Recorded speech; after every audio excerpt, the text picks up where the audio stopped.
کے حبیب صلی اللہ تعالی علیہ وسلم نے فرمایا لِكُلِّ شَيْءٍ قَلْبٌ وَقَلْبُ الْقُرْآنِ یاسین، ہر چیز کا ایک دل ہوتا ہے اور قرآن کا دل سورہ یاسین ہے۔ یقیناً سورہ یاسین قرآن عظیم کا دل ایسے ہے کہ ہزاروں دلوں میں اتر بھی جاتا ہے، اور ہزاروں نہیں کروڑوں دلوں کا سکون ہے۔ یہ ہماری آنکھوں کی جلا ہے، ہماری روح کی غذا ہے، ہماری بیماریوں کی شفا ہے، اور ہم سب کے لیے غذا بھی ہے، دوا بھی ہے، شفا بھی ہے۔ عزیزان گرامی، سورہ یاسین کی فضیلتوں میں بہت سارے روایات مروی ہیں، حدیث کریمہ سے بھی۔ مختصر یوں کہ بندہ جس نیک مقصد کے تحت سورہ یاسین تلاوت کرے، اللہ اسے اس کے مقصد میں کامیابی عطا کرے گا۔ اسی طرح سے خاص طور پر چند جو منقول ہیں روایات اور بزرگوں نے لکھے ہیں، وہ یوں کہ سورہ یاسین کی تلاوت کرنے والے کو فاقہ کبھی نہیں آئے گا، محتاجی کبھی نہیں آئے گی۔ اتنا ہے کہ اللہ رب العزت اسے کسی اور کا محتاج نہیں بنائے گا۔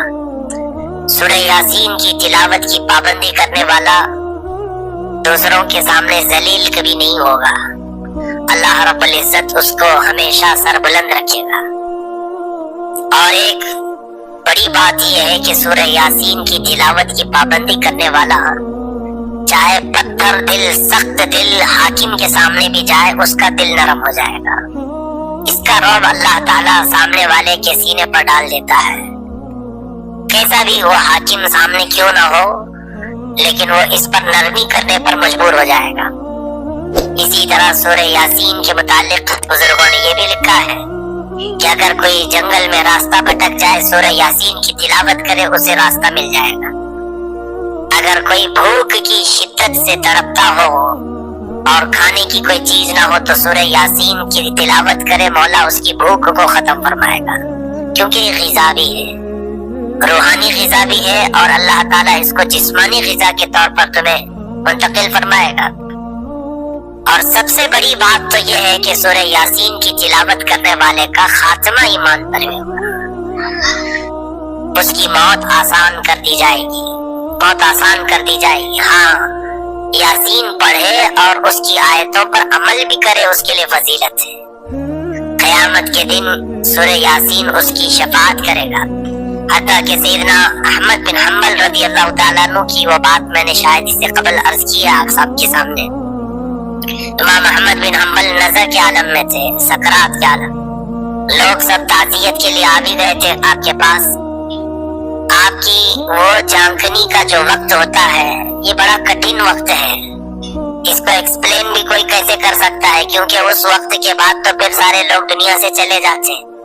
نزا کی تکلیف کیسی ہوتی ہے، سکرات کا وقت کیسا ہوتا ہے، یہ بتایا بھی نہیں جا سکتا، بتانے والا تو دنیا میں واپس آتا نہیں، جس کو ہوئی ہے وہ سیدھے قبر میں چلا جاتا ہے۔ حتیٰ کہ بعض بزرگوں نے یہ کہا ہے، اس کی تکلیف کو یوں اندازہ کر سکتے ہو کہ سکرات کے وقت اگر جسم پر مکھی بیٹھ جائے تو ایسا لگے گا کہ پہاڑ بیٹھا ہے، اور اس کے لیے ایک بوند پانی ایک ندی پانی کے برابر لگتا ہے۔ ایک چمچ پانی یا تھوڑا سا چند قطرے پانی اسے ایک ندی بھر کے پانی کی طرح لگتا ہے، کہ اتنی شدت کی پیاس اور شدت کی تکلیف۔ ایسے حالات میں ایمان ڈگمگاتا ہے ہزاروں کا، وہ بہت ہی کٹھن وقت ہوتا ہے۔ آپ اندازہ کریں کہ یہاں ہم تھوڑی سی تکلیفوں میں اگر کوئی سہارا ملتا ہے تو اس کے پاس چلے جاتے ہیں، چاہے وہ کیسے بھی عقیدے کا کیوں نہ ہو، ہوتا نہیں ہے؟ بچہ بیمار ہے تو کبھی کسی کے پاس چلے گئے، مندر بھی چلے گئے، پتھر کے پاس بھی گئے، درخت کے پاس بھی چلے گئے، بس ہمیں سکون چاہیے، بیماری ختم ہونی چاہیے۔ جب ہم یہاں پر عافیت کے وقت، آرام کے وقت غلط راستوں پر چلے جاتے ہماری ضروریات پورا کرنے کے لیے، تو سکرات کے وقت جب شدت کی تکلیف ہو رہی ہو اور ابلیس لعین اس وقت آئے اور کہے کہ میں تمہاری تکلیف کو دور کروں گا، تمہیں راحت دوں گا، تمہارے جسم میں ٹھنڈک پہنچاؤں گا، اور میٹھا ٹھنڈا پانی اپنے ہاتھ میں لے کر کھڑا ہوگا، خوشبودار،